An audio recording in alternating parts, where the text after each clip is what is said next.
Good morning, my dear grade 6 students. My name is Teacher Aina, and today we're going to talk about the ICT. But before anything else, let's first define what's the meaning of ICT. So ICT means Information Communication Technologies. So it refers to technologies that provide access to information through telecommunications. So an examples of ICT is laptops, computers, iPads, mobile phones, social media. So we use ICT in communicating. For example, communicating with our parents, communicating with our friends.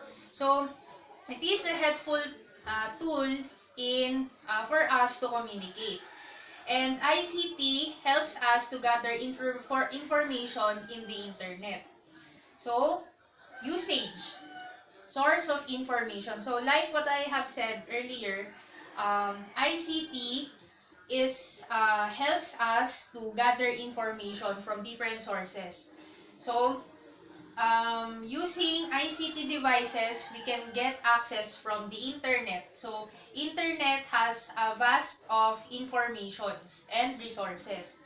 So, next is way of communication. So, ICT helps two people or group of people to communicate. Like for example, me, my dad is working abroad. Before, when uh, when there's no internet, um, we use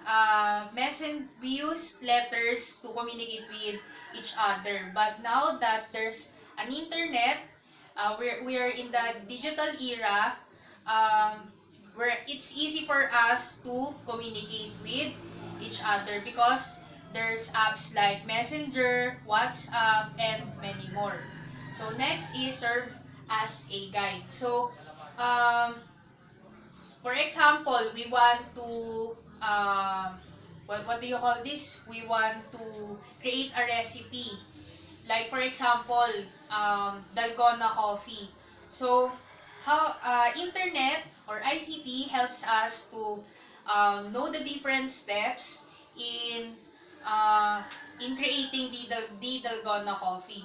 Not only the recipe, but also it helps us to find directions to get into the place that we wanted to get. So next is advantage in learning. So advantage in learning, like what I have said a while ago, we are in the digital era. So um, you know, we read a lot of resources that helps us to study and to know. So that's the meaning of advantage in learning. Okay. So our lesson for today is about safe and responsible use of ICT. So a while ago, we're finished to discuss about the meaning of ICT, its examples and its usage. So now we're going to talk about the safe and responsible use of ICT. So here is the picture of number one, be secure. So this picture represents the security. So let's read. Don't share your passwords to anyone.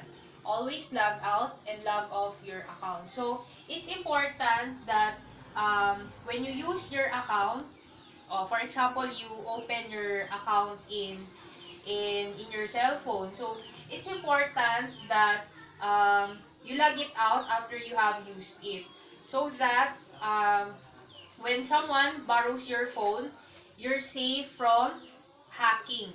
Because a lot of people, um, they like to uh, interfere with others people account. Okay. And also, don't share your passwords to anyone. So, it's important that you only yourself know your account's password. Okay? So, number two. So, this picture represents two people respecting each other. So, number two is about be respectful. Okay, let's read all together. Always be polite, don't bully, respect others' files. Okay, so it's important that we know how to respect other people online. Just like how we respect other people um, here in personally, okay? So, always be polite. So, when someone is older than you commenting on your post or chatted you online, it's important that you greet them with po and opo. Next is don't bully. So, this is one of the important that all of us should know, that we shouldn't bully someone because of their appearance or their culture. We should respect each other. Okay. Next is respect others' files. So it's important that um, we know the value of privacy of other people. Okay. We shouldn't open files that isn't ours. Okay. So next is, okay, so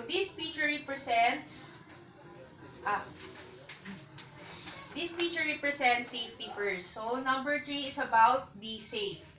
Don't share any personal information. Don't put any personal details about others, and never meet up with anyone offline. So um, it's important that you shouldn't share any personal information about you, your birthday, your cell phone number, your email address. You shouldn't share that to anyone. Most especially if you don't know that person that you're going to be shared with. Next is don't put any personal details about others. So, this is one of the important, just like don't bully, don't share any personal details about others. So most especially if they do if they aren't aware of that. Okay. Next is never meet up with anyone offline. So kids, it's important that you never meet you'll never say yes to anyone who invited you to go to a specific place, most especially if you don't know them personally, because it can be dangerous or risky for you. You could just say no, or you should study, you should learn how to say no. Okay. This picture represents two heroes. Okay, so um, one of the special qualities of superheroes are they are responsible. So just like heroes, we as netizen, we also need to become responsible. Okay, so let's read all together. Think carefully. Take care of the ICT equipments you have, and use your phone responsibly. So let's tackle first the think carefully. Okay, so um like what I have said a while ago, we are in a digital era. So one click by just one click, you can see a lot of information and sources. So, before you do that, before you click anything you see on the internet, make sure that you know what's the content of that, for example, article. What's the content of that article? So, if the article has has a suspicious comments, if you have feeling that the content is not good, then you shouldn't click it. Okay. Next is take care of the ICT equipments you have. So, ICT equipments, this is cell phones, computers, laptops, iPads, tablets, and the list goes on. So, it's important that you take care of them because you use them. So, it's important that you take care of them. If it's low battery, you must charge them. Okay? And don't overuse them because uh, they can be damaged. Okay? Next is use your phone responsibly. So, it's important that you use your phone responsibly, most especially if you're in the campus. So, inside campus, students are not allowed to use cell phones, most especially during class hours, because it can distract the child. It can distract your focus to focus on the lesson. And most especially if you have exam on the next day, you must review and don't uh, don't scroll down on your Facebook, because it's important that you study well. Okay, next is, this picture represents legal. Okay, so let's read all together. Copy, upload, publish materials that are appropriate. Don't copy, upload, publish, distribute.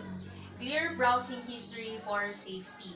Okay, so why is it important that we should consider to be legal in being a responsible netizen of uh, internet? Okay, so it's important that, like what I have said a while ago, you must know the content first before you share it to anyone. So, because it can cause, if you share an information or news online that you're not, that you aren't sure, that you aren't 100% sure, it can cause mass hysteria. So, we wanted to avoid that.